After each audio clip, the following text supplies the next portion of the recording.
November 2nd, 2024. Walang pasok dahil kaka-ondas lang at the same time Saturday na rin. Ngayon yung date ng aming team building, Xmas party at team gathering ng aming trabaho. So ngayon, mag-vlog tayo. A day in my life ng isang manginginom. Walang maisip no? So ngayon, gumising ako ng maaga, alas 11 ng tanghali, dumiretso na ako ng City of Oasis sa Makati. So, sumakay na ako ng angkas. At nakarating nga kami dito sa may bandang poblasyon sa Makati. O nga pala kagabi sa Makati pala sa poblasyon.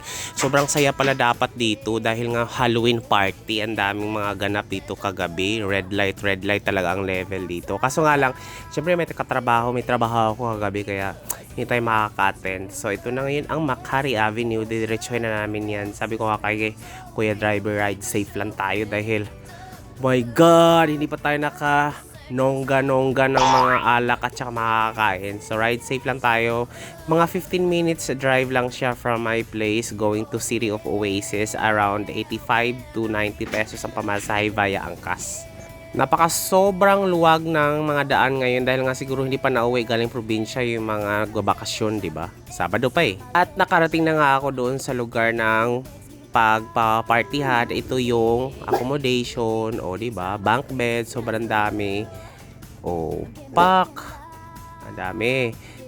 And ito naman yung pinaka-area. May mga nakalagay na kami dyan, mga regalo, paraffle at saka exchange gift. Tapos, mga premyo pa game. And ito yung pinaka-area. Nandito yung kainan. And yung the other side naman na kwarto ay video okay. Pwede na rin magtumambay dyan. At ito yung pinaka-bet ko talaga. The other side, ito yung way papuntang swimming pool. Diyan. Ito yung swimming pool na to guys. Bumubula-bulayan. Ayan, may mga parang jacuzzi yan kapag pinaandar.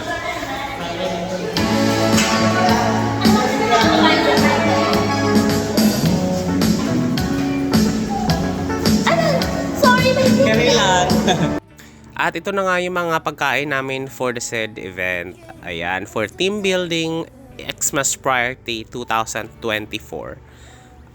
Ito, hindi ko yan natikman. Ito parang masarap yan. Ulit. Ito parang pansit ba to? Hindi ko talaga matandaan ko ng pagkain yan. Tapos ito, steak, masarap ibahog sa kanin yan. Steak or adobo, parang steak yata and pork steak. Tapos ito parang chicken fillet. Chicken yata to, chicken fillet. Pinapako yan eh, pinulutan ko. Tapos ito chicken cordon. Ay, ito, masarap yan. May allergy ako niyan. Diyan talaga yung kinain ko talagang malala. Pag may allergy, yun talaga kainin. Tapos, ito yung pagulay, mixed veggies, tapos lumpiang Shanghai. Yan yung mga food namin for today. At tapos, for the pray muna kami. Thank you sa mga pumunta. And, ay, nako.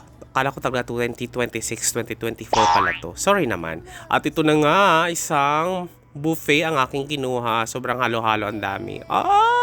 For the laps talaga si Mayor Mem. Alam mo yung ganyang amount na yan. Parang in order lang namin yan. Around 6,000 pesos lang yan. Good for 22 to 25 packs. Alam mo yun. Alam mo, very practical yung ganito. Yung parang order ka na lang kaysa sa pag magluluto ka. Pero alam mo yung 6,000 pesos. Sobrang lala. Ang dami na. Parang pang pamilya na rin siya. Tsaka pang sports pa. Char. Hindi yung pang handa na hindi na kailangan pang dalhin. Halimbawa, dalhin mo siya sa Laguna or sa kung mga saan man siya. Sa Libingan. Nung pag may November 1 or 2 or di kaya Christmas party. Yung ganon. Hindi na ka na magluto-luto talaga for the kain. Tsaka bongga siya ha. Ang sarap niya. At nagpa-game na nga ang lahat, diba? O, ito yung pag-game namin. Dapat wag umalis dyan sa square na yan. Dapat nakikinig. May mga nagdi-dictate pala at saka nang gugulo dyan. So, dapat alert ka dyan. Kasi nga, for the 1 sack of rice ang premyo dyan. Ang lala kasi talaga ng pag-game namin. Sobrang nakakapagod. Di alam namang for the tito and tita of Manila na yung mga umaaten. Pero tingnan nyo yung paligid namin habang kakatapos lang namin ng kain at ng pag-game. Sobrang nanghina ang lahat. Ito yung location. May labas dyan na drag queen. Release me! O, diba? So, ito na yung mga pag-game ni Mayor. Tsaka yung mga paraffles. So, sobrang tuwang-tuwa kami sa mga nakuha namin. Nakakuha pala ako ng hot pot pero gift ko rin. So, yung gift ay gift ko rin. Recycle ko. Char! Hindi, ito na. Ito na yung mga naayudahan ni Mayor. Or yan. May mga pa-t-shirt pala yan, guys. Hindi ko lang na-unbox yung t-shirt dahil nga susutin ko siya for pagpasok sa office. Pak! Oh, di ba? So, ang tuwa sila. Oh, di ba? Ang papayat na mga dancer ng Wawawin. Pak! Oh, pak! Oh. Dug, dug, dug, dug. Tug, tug, tug, tug. At tiningnan ko na lang, hanggang tingin lang ako sa swimming pool dahil hindi ako makababad. Ang lakas talaga ng chlorine niya, ma'am. Bumapasok talaga siya sa bone marrow ko. Talagang naka-allergic ako sa amoy pa lang. Kaya mas okay nang ma-allergic ako sa shrimp kaysa sa chlorine. Kasi ang shrimp nakakabusog. Antihistamine ko lang. Dito talagang lala talaga. Pero at least dito ako nag-enjoy dahil for the Nomo, for the video okay, at for the pollutant. Akala mo may updo pa tayo for today's video, di ba? Oh, yan. Ang sarap ng pulutan chicken skin for the cholesterol level. At ayan na, may mga pag-game na talaga, di ba? Nakakapagod ang mga pag-game ni Mayor. Pak, panalo kami dyan sa kabila.